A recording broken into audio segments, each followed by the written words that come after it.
dont le nom seul suffit à glacer le sang. Des lignées qui, sous couvert de piété exemplaire, cachent des secrets si terrifiants qu'ils défient l'entendement humain. L'histoire que vous allez entendre pourrait bien vous tenir éveillé pendant des nuits entières, car elle révèle comment la foi la plus pure peut devenir l'instrument de l'horreur la plus absolue. N'oubliez pas de vous abonner à la chaîne et dites-nous en commentaire de quelle ville vous nous écoutez. Cela nous aide énormément à faire grandir cette communauté de passionnés d'histoires oubliées. Mais revenons à notre récit. Dans les archives secrètes de l'évêché de Reims, dissimulées entre des documents anodins, se trouve un dossier marqué d'une croix rouge. Un dossier que les autorités ecclésiastiques ont tenté de détruire à plusieurs reprises, mais qui refait surface, encore et encore, comme un cadavre qui refuse de rester enterré. Nous sommes en 1768, dans la région champenoise, à quelques lieues de Reims, à une époque où la France de Louis XV vacille entre les derniers feux de l'Ancien Régime et les prémices d'une révolution qui changera à jamais le visage de l'Europe.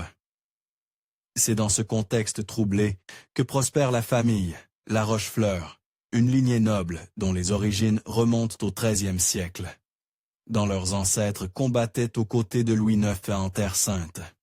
Le domaine des La Rochefleur s'étend sur plus de 1000 hectares de terre vallonnée, où serpentent des rangées de vignes parfaitement alignées.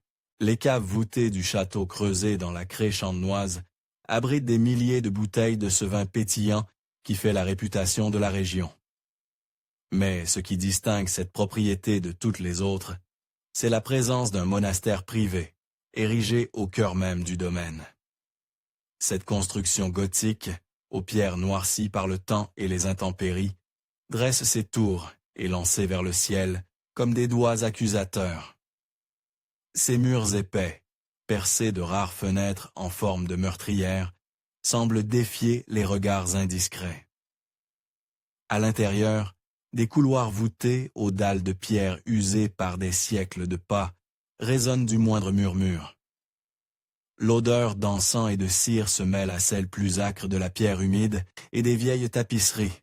C'est là que la famille La Rochefleur a établi ce qu'elle appelle, pompeusement, l'école de perfection spirituelle, une institution privée qui accueille de jeunes séminaristes triés sur le volet. Officiellement, il s'agit d'une école de formation religieuse d'excellence, reconnue et encouragée par l'évêché de Reims. Officieusement, c'est bien autre chose. Théodore Augustin de La Rochefleur, patriarche de cette lignée, a hérité de son père non seulement d'une fortune colossale, mais aussi d'une obsession maladive pour la purification de l'âme. Homme d'une 60aine d'années, au visage émacié et aux yeux d'un bleu délavé qui semble ne transperce l'âme de ses interlocuteurs, il porte constamment sous ses vêtements de soie un cilice qui lui lacère la chair. Ses mains, longues et nueuses, portent les stigmates de décennies d'automutilation religieuse. Sa femme, Marguerite Élisabeth, ancienne pensionnaire des Ursulines de Reims, partage cette même ferveur mystique qui confine à la démence. Femme d'une beauté fanée, aux cheveux prématurément blanchis et aux lèvres perpétuellement serrées en une ligne mince, elle passe ses journées en prière ininterrompues, ne s'interrompant que pour surveiller l'application des règles spirituelles de la maison. Le couple a eu 3 enfants, chacun marqué à sa façon par l'atmosphère oppressante du domaine. Armand-Marie, l'aîné de 32 ans, destiné à perpétuer la lignée, a épousé une jeune femme de bonne famille qui n'a pas survécu à son second accouchement. Père de 2 enfants qu'il voit rarement, il consacre son temps à l'administration du domaine et à l'application des méthodes paternelles, avec un zèle qui inquiète même les serviteurs les plus anciens. Sœur Thérèse Angélique, la fille cadette, s'écloîtrait dans un couvent de carmélites à l'âge de 16 ans. Officiellement, il s'agit d'une vocation précoce. En réalité, il a fui l'atmosphère étouffante du domaine familial après avoir été témoin de scènes qu'ils ont marquées à vie. Ces rares lettres, interceptées par la famille, révèlent un esprit profondément troublé, qui ne trouvent pas la paix même dans la vie monastique. Enfin, il y a Henri Clément, le Benjamin de 25 ans, que l'on dit simple d'esprit depuis sa naissance. Relégué dans les combles du château, il vit dans un monde à part, nourri par les domestiques et évité par sa propre famille. Mais ceux qui prennent le temps de l'observer remarquent dans ses yeux une lueur d'intelligence troublante, comme s'il comprenait plus de choses qu'il ne le laisse paraître. C'est au printemps 1768 que tout bascule. Cette année-là, l'école de perfection spirituelle accueille sa 15e promotion de séminaristes. 23 jeunes hommes, âgés de 16 à 24 ans, arrivent des 4 coins de la France, attirés par la réputation d'excellence spirituelle de l'institution La Rochefleur. Le processus de sélection est rigoureux. Chaque candidat doit être recommandé par son curé, présenter un certificat de bonne moralité, signé par l'évêque de son diocèse, et subir un entretien approfondi avec Théodore Augustin lui-même. Seuls les plus prometteurs, les plus pieux, les plus malléables sont retenus. Parmi eux se trouve Augustin Dufresne, un jeune homme de 19 ans, originaire de Troyes, fils d'un marchand de draps prospère. Augustin a été remarqué par le curé de sa paroisse pour son intelligence vive et sa piété sincère. Grand et mince, aux cheveux châtains et aux yeux noisettes pétillants d'intelligence, il rêve depuis l'enfance de devenir prêtre pour servir les plus démunis. Quand l'invitation lui parvient, orné du sceau des La Rochefleur et accompagné d'une lettre de recommandation de Monseigneur de Talleyrand-Périgord, évêque de Reims, Augustin l'accueille comme un signe de la Providence. Sa famille, fière de voir leur fils appelé dans une institution si prestigieuse, le bénit en lui, offrant une Bible reliée de cuir et un crucifix d'argent. Le voyage jusqu'au domaine. La Rochefleur prend 3 jours en diligence. Augustin partage sa voiture avec 2 autres séminaristes. Mathieu Leroux, un jeune homme timide de 16 ans, originaire de Normandie, et Jérôme Beaumont, un robuste gaillard de 22 ans, venu du Languedoc. Tous 3 sont animés par la même ferveur, la même certitude d'avoir été choisis pour une mission exceptionnelle. Quand ils arrivent au domaine, par une après-midi brumeuse d'avril, le spectacle qui s'offre à eux justifie tous leurs espoirs. Le château, avec ses tourelles et ses créneaux, évoque les plus beaux contes de chevalerie. Les vignes, dont les premières pousses verdoient sous le soleil printanier, s'étendent à perte de vue.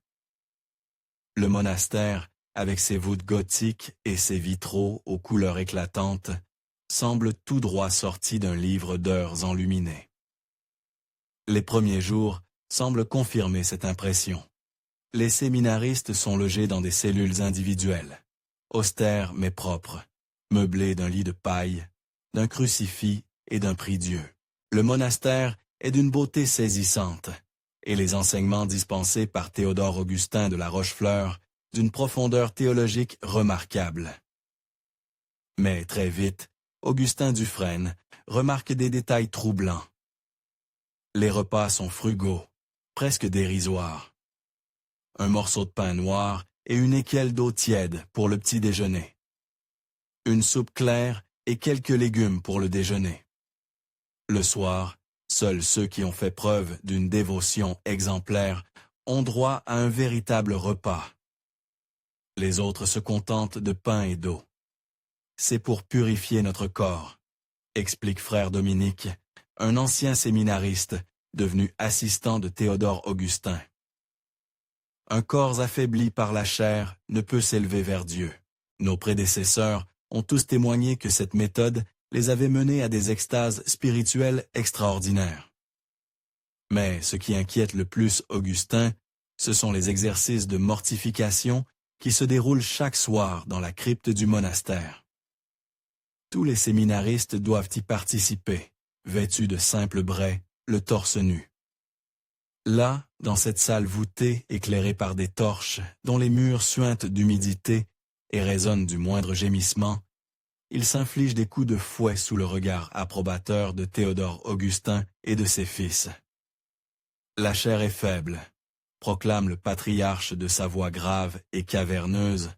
Seule la douleur peut la dompter. Seule la souffrance peut nous rapprocher du Christ qui a souffert sur la croix pour nous sauver.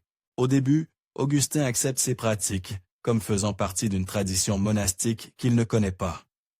Mais, au fil des jours, il remarque que certains séminaristes, les plus fragiles, commencent à montrer des signes inquiétants.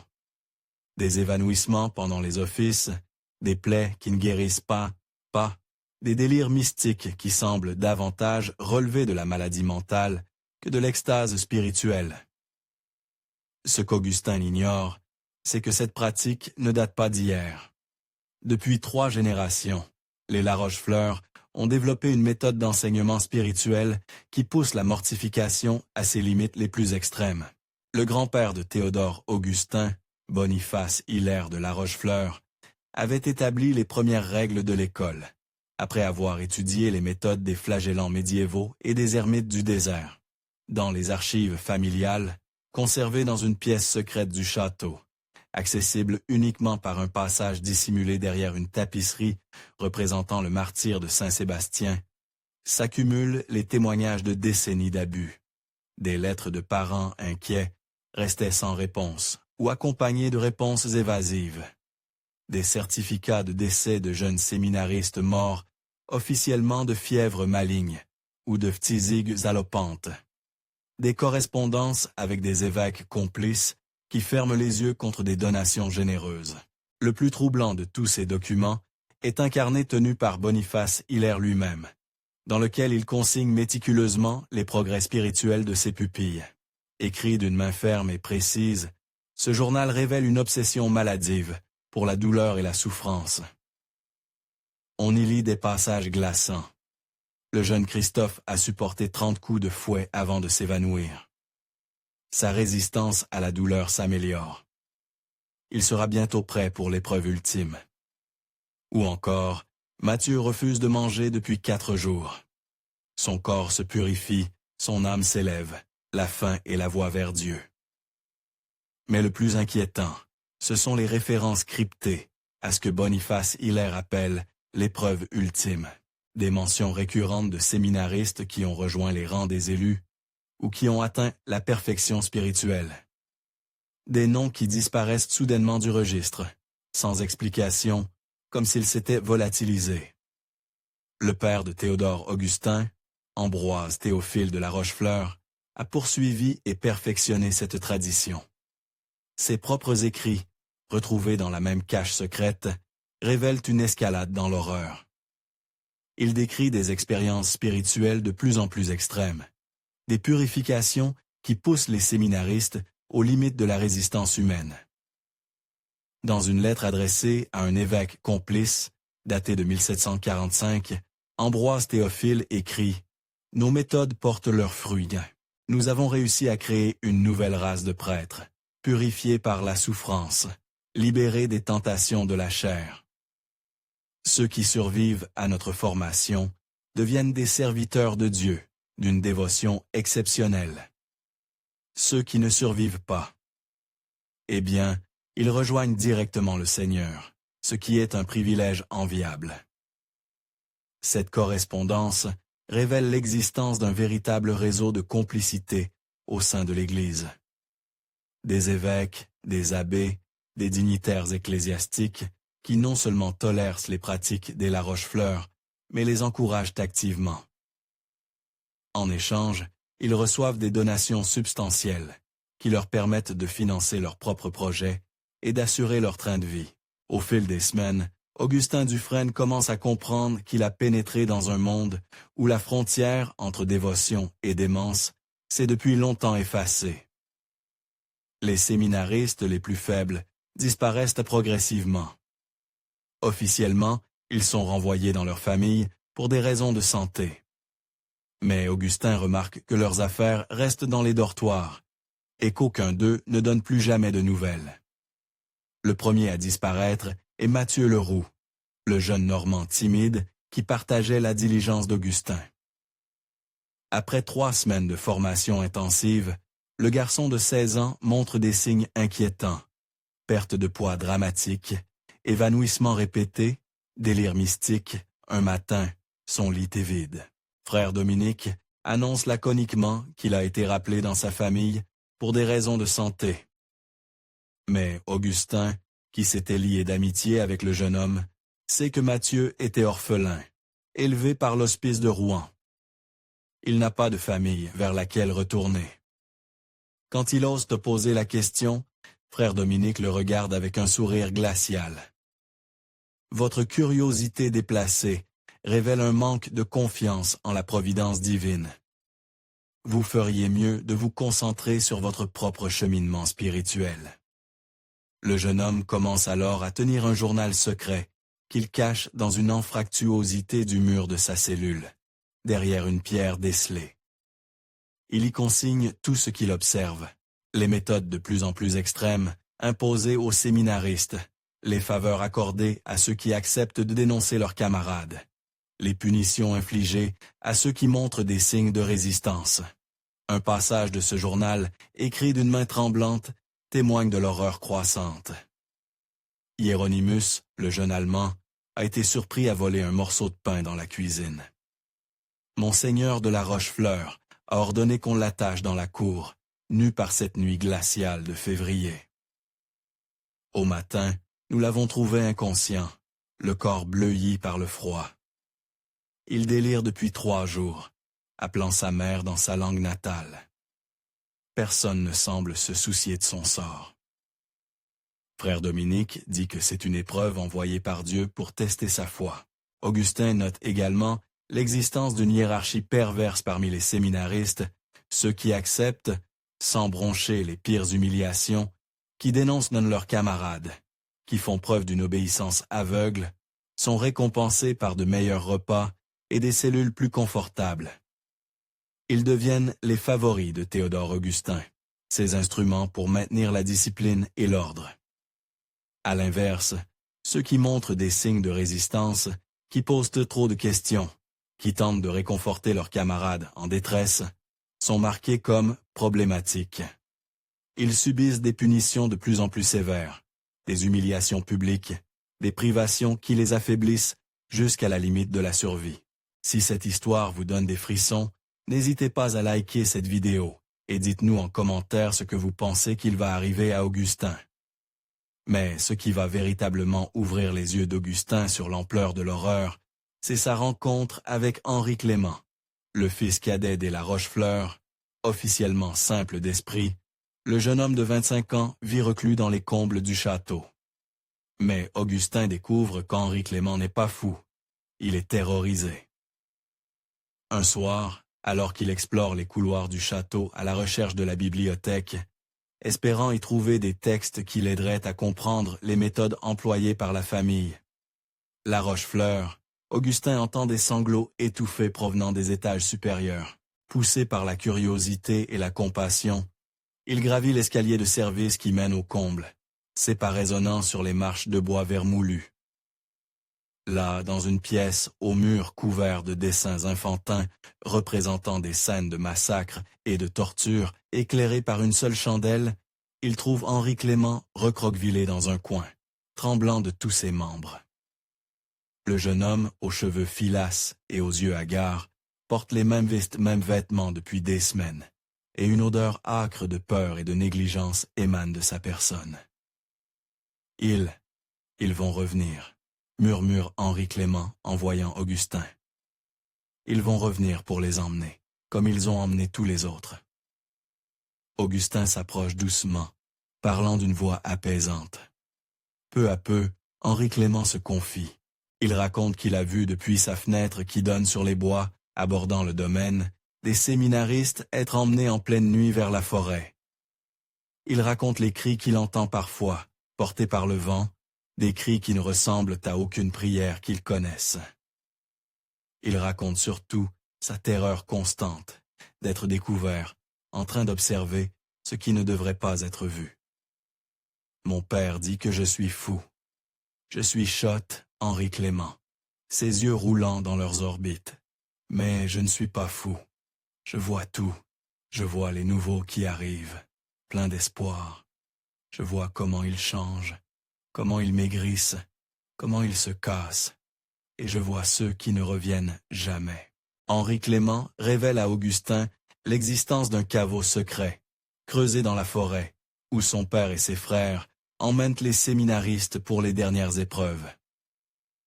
Un endroit qu'il n'a jamais osé approcher, mais dont il perçoit parfois les échos terrifiants. Il y a des tombes, dit-il, en serrant convulsivement la main d'Augustin. Des tombes sans nom, cachées sous les arbres. Mon père dit que ce sont les tombes des élus de ceux qui ont atteint la perfection spirituelle. Mais moi, je sais que ce sont les tombes de ceux qui n'ont pas survécu. Fort de ces révélations, Augustin commence à enquêter discrètement. Il note les noms des séminaristes qui disparaissent, tente de reconstituer leurs derniers jours, cherche des indices dans leurs affaires abandonnées. Ce qu'il découvre, le glace d'effroi. Les disparitions suivent un schéma précis. D'abord, le séminariste est isolé de ses camarades, officiellement pour méditation approfondie. Puis, il subit des épreuves de plus en plus sévères. Jeûne prolongé, flagellation intensive, privation de sommeil. Enfin, il est emmené pour l'épreuve ultime, et on ne le revoit plus jamais. Augustin découvre également que certains séminaristes, les plus résistants, tentent de s'échapper. Mais les tentatives de fuite sont systématiquement réprimées. Les fugitifs sont rattrapés par les chiens de chasse du domaine et ramenés pour subir des punitions exemplaires devant leurs camarades. Dans son journal, Augustin décrit une de ces scènes.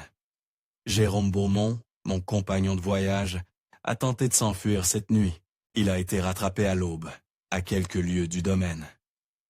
Monseigneur de la Rochefleur l'a fait attacher au pilori, dans la cour, nu, sous un soleil de plomb. Tous les séminaristes ont été contraints d'assister à son supplice. Jérôme a tenu bon pendant des heures, mais vers le soir, il a commencé à délirer. Il cria qu'il voulait rentrer chez lui, qu'il voulait revoir sa mère. Monseigneur a alors déclaré que Jérôme était possédé par l'esprit de rébellion et qu'il devait subir une purification spéciale. Jérôme Beaumont disparaît le lendemain. Officiellement, il a été transféré dans un monastère spécialisé pour les cas difficiles. Mais Augustin sait désormais ce que cela signifie vraiment. Le jeune homme se rend compte qu'il vit dans une véritable prison dorée, où les gardiens portent des robes de bure et parlent de salvation, mais où la réalité est celle d'un camp de concentration spirituelle. Il comprend également qu'il ne peut compter sur aucune aide extérieure.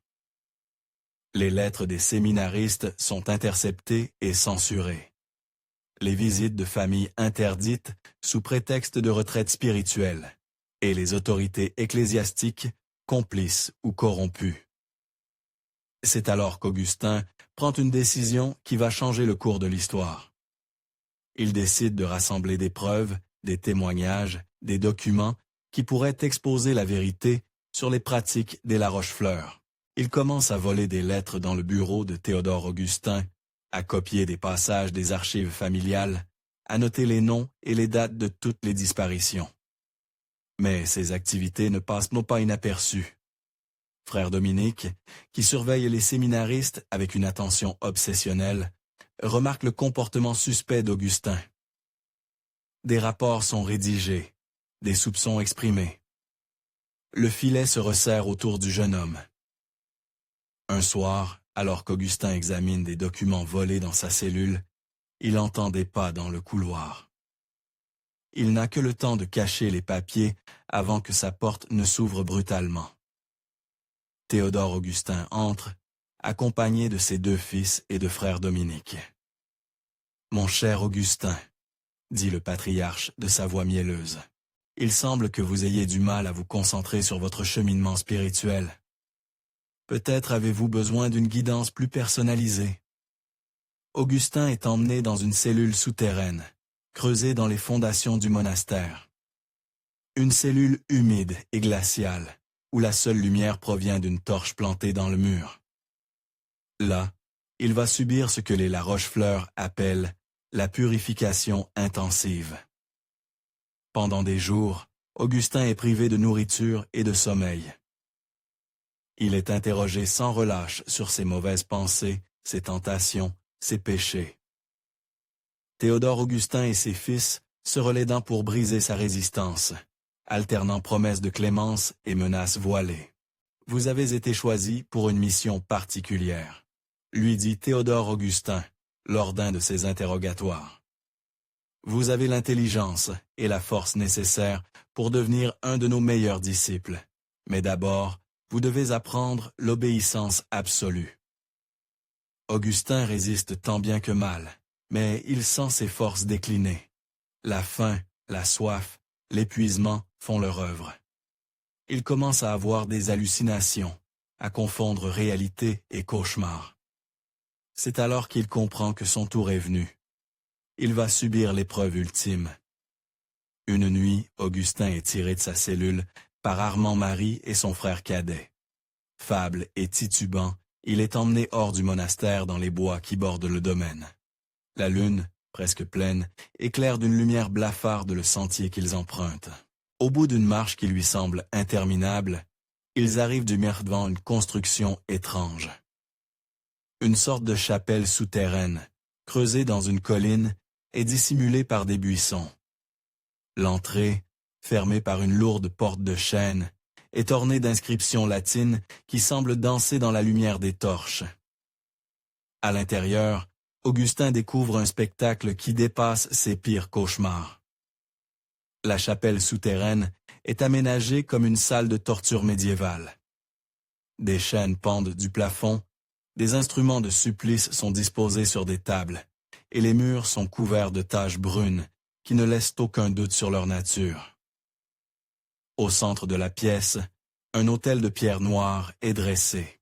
Sur cet autel, des restes de vêtements déchirés, des objets personnels, des croix brisées, témoignent du sort réservé aux prédécesseurs d'Augustin. Théodore Augustin l'attend, vêtu d'une robe noire, ornée de symboles étranges. À ses côtés, une dizaine d'hommes masqués, dont certains portent des habits ecclésiastiques. Augustin reconnaît parmi eux Monseigneur de Talleyrand, Périgord, l'évêque de Reims, qui avait signé sa lettre de recommandation. « Voici l'épreuve ultime, » déclare Théodore Augustin. « Vous allez maintenant prouver que vous êtes digne de rejoindre les rangs des élus. Vous allez sacrifier votre humanité pour accéder à la divinité. » Augustin comprend alors la véritable nature de l'école de perfection spirituelle. Il ne s'agit pas d'une institution religieuse, mais d'une secte satanique qui utilise la façade de la piété pour attirer des victimes innocentes. Les élus, dont parle Théodore Augustin, ne sont pas des saints, mais des complices recrutés parmi les séminaristes les plus malléables. Ceux qui résistent, comme Augustin, sont destinés à devenir des sacrifices humains dans d'atroces rituels. Leurs corps sont ensuite enterrés dans les bois, et leur disparition expliquée par des mensonges. Le cycle se perpétue ainsi depuis des générations, protégé par un réseau de complicité qui s'étend jusqu'aux plus hautes sphères de l'Église. Mais Augustin n'est pas désarmé. Pendant ces semaines de captivité, il a secrètement préparé sa défense. Il a caché des copies de documents compromettants en plusieurs endroits du domaine et rédigé une lettre détaillée qu'il a confiée à Henri Clément. Si quelque chose lui arrive, son témoignage survivra. De plus, il a remarqué que certains séminaristes, ceux qui semblent avoir accepté le système, n'ont pas tous été corrompus. Quelques-uns simulent la soumission tout en préparant secrètement leur évasion. Une résistance souterraine s'organise, fragile mais déterminée. Le rituel commence, mais il ne se déroule pas comme prévu. Au moment où Théodore Augustin lève un poignard orné de symboles occultes au-dessus de la poitrine d'Augustin, attaché sur l'autel de pierre noire, une explosion retentit à l'extérieur de la chapelle souterraine. Des cris, des bruits de lutte, puis la porte s'ouvre violemment. Henri Clément apparaît, accompagné d'une dizaine d'hommes armés de mousquets et de sabres. Mais ces hommes ne sont pas des soldats du roi. Ce sont des paysans du domaine, des vignerons. des domestiques qui ont fini par comprendre ce qui se tramait réellement dans leur propriété. Mené par Jacques Moreau, le maître vigneron du domaine, un homme robuste d'une 50aine d'années qui travaille pour les La Rochefleur depuis plus de 20 ans, ils ont décidé d'agir. « Nous savions, » dit Jacques d'une voix tremblante de colère. « Nous savions que quelque chose n'allait pas. Trop de jeunes gens qui entraient et ne ressortaient jamais. Trop de cris dans la nuit. Trop de tombes anonymes dans les bois. » Henri Clément, qui savait être bien moins simple d'esprit qu'il n'y paraît, a réussi à convaincre les gens du domaine de la vérité. La lettre d'Augustin qu'il avait cachée, ainsi que d'autres preuves qu'il avait patiemment rassemblées au fil des années, ont servi à ouvrir les yeux des villageois sur les horreurs commises par la famille qui les employait. La confrontation est brève, mais violente. Plusieurs membres de la secte tentent de s'échapper, mais ils sont rapidement maîtrisés. Théodore Augustin, dans un dernier sursaut de fanatisme, tente de poignarder Augustin, mais Jacques Moreau l'abatte de coups de mosquet. Armand Marie et son frère sont capturés, ainsi que frère Dominique et plusieurs complices, mais Monseigneur de Talleyrand-Périgord réussit à s'enfuir dans la confusion, profitant de sa connaissance des souterrains du domaine. Augustin, libéré de ses liens, découvre avec horreur l'ampleur de l'entreprise criminelle. Dans la chapelle souterraine, des coffres contiennent des centaines de lettres de familles inquiètes, des certificats de décès falsifiés, des comptes détaillés, des donations reçues des complices ecclésiastiques. Un véritable réseau de corruption et de criminalité qui s'étend sur toute la France. Mais la découverte la plus terrible, c'est celle du cimetière secret dans les bois. Guidés par Henri Clément, les sauveteurs exhument les corps de dizaines de jeunes séminaristes enterrés dans des fosses communes sans aucune marque distinctive. Parmi eux, Mathieu Leroux, Jérôme Beaumont et tant d'autres dont les familles pleurent encore la disparition. Augustin, traumatisé mais vivant, devient le témoin principal de cette affaire qui va ébranler l'Église de France. Ces témoignages, corroborés par les documents saisis et les confessions des complices arrêtés, révèlent l'existence d'un réseau de prêtres et d'évêques corrompus qui protégeaient les activités criminelles des La Rochefleur en échange de substantielles compensations financières. L'affaire éclate au grand jour en 1769, provoquant un scandale retentissant. Plusieurs membres du clergé sont destitués et emprisonnés. Le domaine, La Rochefleur, est confisqué par la couronne et ses biens redistribués aux familles des victimes. L'école de perfection spirituelle est fermée définitivement et ses bâtiments détruits. Mais l'histoire ne s'arrête pas là. Monseigneur de Talleyrand-Périgord, qui a réussi à s'échapper, utilise ses relations pour faire étouffer l'affaire autant que possible. Beaucoup de documents disparaissent mystérieusement des archives officielles. Plusieurs témoins, dont Jacques Moreau, meurent dans des circonstances suspectes. Augustin lui-même ne survit que de peu à ces révélations. En 1771, 3 ans après les événements, il meurt empoisonné dans sa chambre du séminaire de Reims, où il avait repris ses études. Officiellement, il s'agit d'une fièvre maligne. Officieusement, tous ceux qui le connaissent savent qu'il a été assassiné pour l'empêcher de témoigner davantage. Henri Clément, devenu l'héritier du domaine confisqué, sombre dans la véritable folie, hanté par les horreurs dont il a été témoin. Il passe ses dernières années dans un asile de Reims, où il meurt en 1775, emportant avec lui les derniers secrets de sa famille maudite. Quant à Marguerite Élisabeth, la matriarche de la famille, elle disparaît sans laisser de traces le jour même de l'arrestation de son époux. Certains prétendent qu'elle s'est jetée dans un puits du domaine. D'autres affirment qu'elle a fui vers l'Espagne, avec l'aide de complices restés dans l'ombre. L'histoire aurait pu s'arrêter là, mais la Révolution française de 1789 va rouvrir ce dossier de la plus terrible des manières. Quand les révolutionnaires s'attaquent aux biens du clergé et fouillent les archives ecclésiastiques, il découvre des documents qui avaient échappé aux destructions précédentes. Ces papiers révèlent que l'affaire La Rochefleur n'était que la partie émergée d'un iceberg. Partout en France, des écoles spirituelles similaires opéraient sous la protection de prélats corrompus. Des centaines de jeunes gens ont ainsi disparu, sacrifiés sur l'autel d'un fanatisme religieux dévoyé. Plus troublant encore, ces documents suggèrent que certains des responsables de ces crimes ont non seulement échappé aux poursuites, mais ont continué leurs activités sous d'autres formes. Des noms familiers de la haute société française apparaissent dans ces correspondances secrètes, révélant des complicités qui s'étendent jusqu'à la cour de Versailles. Monseigneur de Talleyrand-Périgord, qui avait réussi à s'en tirer après l'affaire La Rochefleur, est finalement arrêté en 1793 et guillotiné place de la Révolution. Mais même sur l'échafaud, il refuse de révéler les noms de ses complices en portant ses secrets dans la tombe. Le domaine, La Rochefleur, devenu propriété de l'État révolutionnaire, est transformé en prison pour les ennemis de la République. Ironie du sort, plusieurs prêtres réfractaires y sont emprisonnés et exécutés dans les mêmes murs qui avaient abrité les crimes de leurs prédécesseurs. Mais même la Révolution ne parvient pas à faire toute la lumière sur cette affaire.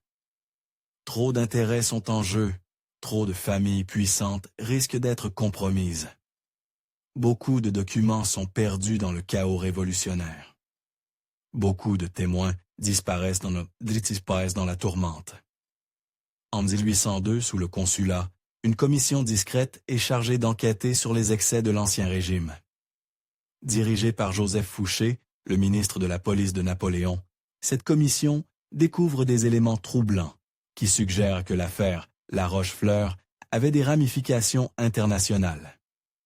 Des lettres chiffrées retrouvées dans les archives du Vatican révèlent des échanges entre certains membres de la curie romaine et les responsables des écoles spirituelles françaises. Il semble que ces institutions servaient non seulement à satisfaire les pulsions criminelles de leurs dirigeants, mais aussi à recruter des agents fanatiques pour des missions secrètes. Certains indices suggèrent que plusieurs des séminaristes disparus n'avaient pas tous été tués. Les plus malléables, les plus facilement manipulables, auraient été envoyés dans des missions d'infiltration dans d'autres pays européens. Leur formation extrêmes à l'obéissance et leur fanatisme religieux en faisaient des espions parfaits. Cette piste mène les enquêteurs jusqu'en Russie, où plusieurs moines français ont été signalés dans l'entourage de certains nobles orthodoxes. En Espagne, des missionnaires français participent à l'Inquisition avec un zèle qui étonne même les inquisiteurs locaux. En Autriche, des conseillers de spirituels influencent les décisions de certains membres de la famille impériale.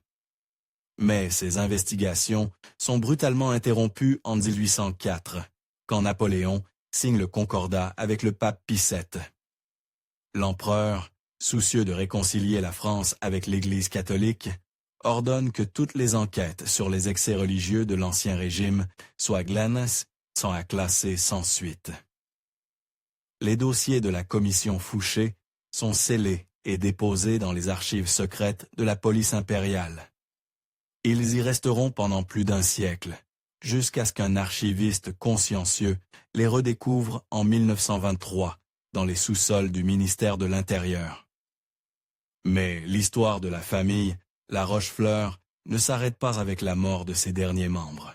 En 1856, un auteur de Reims reçoit une visite étrange. Un homme âgé, vêtu de noir, se présente comme le dernier héritier des La Rochefleur et réclame la restitution du domaine familial.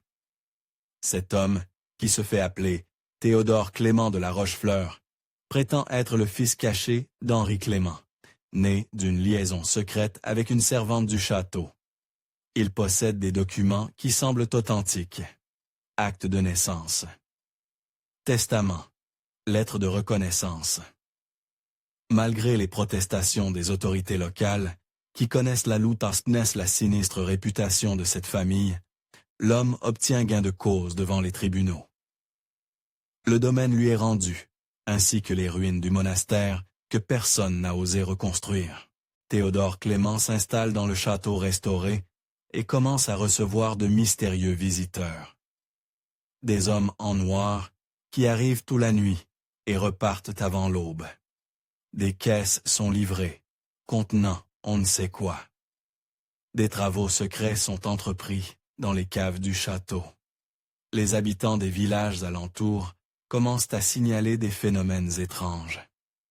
Des lumières dans les ruines du monastère, des chants grégoriens qui résonnent dans la nuit, des disparitions inexplicées de vagabonds et de marginaux.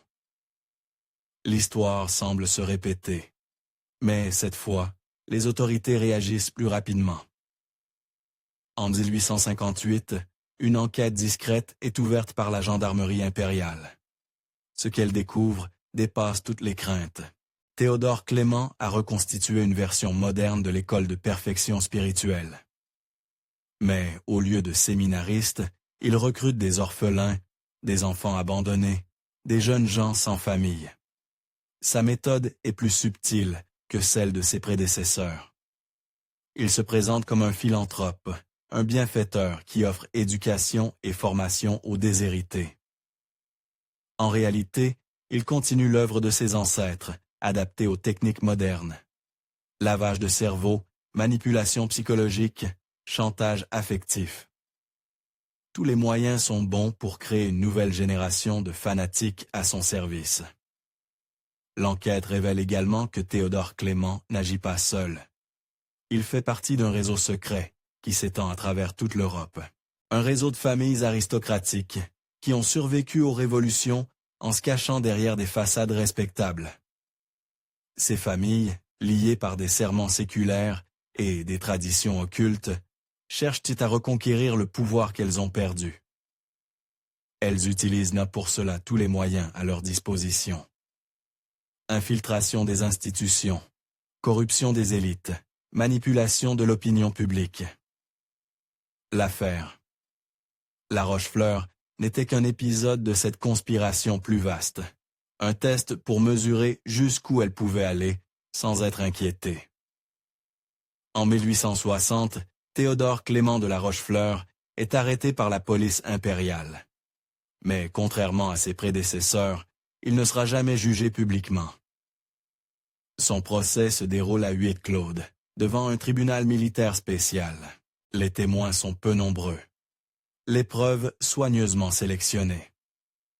Officiellement, Théodore Clément est condamné à la déportation à vie en Nouvelle-Calédonie pour crime contre la sûreté de l'État. Officieusement, il disparaît sans laisser de traces. Certains affirment qu'il a été exécuté en secret. D'autres prétendent qu'il a été échangé contre un autre prisonnier politique. Le domaine, la Rochefleur, est une fois de plus confisqué par l'État. Cette fois, les autorités prennent soin de faire démolir complètement tous les bâtiments, y compris le château. Les pierres sont dispersées, vendues à des entrepreneurs qui les utilisent pour construire des maisons bourgeoises dans les villes voisines. Quant aux terres, elles sont morcelées et vendues à de petits paysans. En quelques années, il ne reste plus rien du domaine maudit, si ce n'est quelques fondations envahies par la végétation et des histoires que les anciens racontent encore à voix basse. Mais les documents saisis lors de l'arrestation de Théodore Clément révèlent des informations troublantes. Des listes de noms, des plans détaillés, des correspondances chiffrées qui suggèrent que le réseau secret est toujours actif. Ces documents sont immédiatement classés, secrets d'État, et déposés dans les archives les plus sécurisées de l'Empire. Seuls quelques hauts fonctionnaires triés sur le volet ont le droit de les consulter. Et ce qu'ils y découvrent les convainc que la menace est loin d'être éteinte. Vous croyez que tout a été révélé, que l'histoire des La Rochefleur s'arrête vraiment là? Dites-nous en commentaire ce que vous en pensez. Abonnez-vous à la chaîne pour ne rien manquer de nos prochaines enquêtes sur les secrets oubliés de l'histoire. Et partagez cette vidéo avec tous ceux qui, comme vous, aiment les mystères qui glacent le sang. Car après tout, Qui peut affirmer avec certitude que cette lignée maudite s'est vraiment éteinte? Qui peut garantir qu'aucun héritier secret ne perpétue encore aujourd'hui les traditions séculaires de cette famille? Dans les archives poussiéreuses de nos institutions, dans les coffres forts de nos banques, dans les généalogies de nos plus anciennes familles, peut-être subsiste-t-il encore des traces de cet héritage maudit. Et si vous entendez un jour parler d'une école privée particulièrement sélective, d'un internat religieux aux méthodes d'éducation traditionnelles, d'un centre de formation spirituelle qui promet de transformer radicalement ses pensionnaires, souvenez-vous de l'histoire de la famille La Rochefleur, car l'histoire, dit-on, a tendance à se répéter, et certaines lignées maudites ont la vie plus dure qu'on ne l'imagine.